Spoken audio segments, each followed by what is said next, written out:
இப்படி பெண்ணுரிமை பேசுறதுக்கு பெரியாருக்கெல்லாம் தகுதியே கிடையாது, தலைவர் பிரபாகரனுக்கு மட்டும்தான் வந்து அர்ஹதை இருக்குதா? ஓகே சீமான், ஓ வழிக்கே வரேன்டா.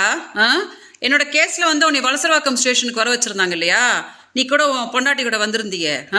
வெளியில் வந்து ப்ரெஸ் கேட்கும் போது கொள்ளையில் எத்தனை பெண்கள் இருக்கும்போது பழகிறதுக்கு இவ தான் கிடச்சாலாம் அப்படின்னு என் பொண்டாட்டி கேட்டா அப்படின்னு ஒரு மானங்கெட்ட நாய் மாதிரி கெக்க அப்படின்னியே.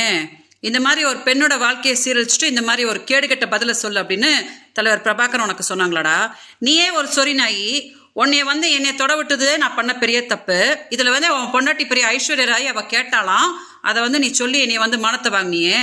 இப்படி தான் வந்து பண்ண சொல்லி தலைவர் பிரபாகரன் சொன்னாங்களா? அவர் என்ன சொன்ன இன்னைக்கு பெரியார் என்ன சொன்ன?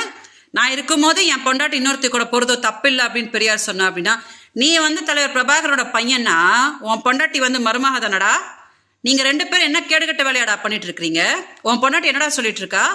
நீ விஜயலட்சுமியை தவிர கொலையில எத்தனையோ பெண்கள் இருக்காங்க, அவங்க கூட போய் பழகு அப்படின்னு தானடா அவ சொல்லிட்டு இருக்கிறா. நீங்க ரெண்டு பேரும் இந்த மாதிரி ஒரு கேடுகட்ட நாயங்களா இருக்கும் போது எதுக்குடா வந்து பெரியார சொல்லிட்டு இருக்க? சீமான், என்னமோ சொடக்கு போட்டு கூப்பிட்டு இருந்தியே, நான் ஒருத்தி போதும்டா உனக்கு.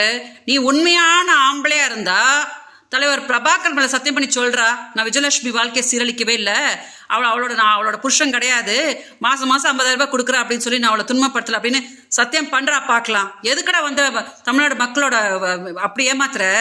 உன்னால பாதிக்கப்பட்டு நான் தான் பெங்களூர்ல இப்படி கதறிட்டு கிடக்குறேன்னு நீ நல்லாவே இருக்க மாட்டடா. தமிழ்நாடு மக்கள் ஒன்னாலும் நீ செருப்பு கழட்டுன்னு அடி நடிக்க போறாங்கடா, அப்பதான் நீ அடங்க போற. தயவு செஞ்சு மீடியா அதை டெலிகாஸ்ட் பண்ணுங்க. நீ ஏன் முதல்ல ஒழுங்கு கிடையாது, அதை மறைச்சிட்டு நீ பெரியாரு அவங்க இவங்கன்னு பேசுற இல்லையா?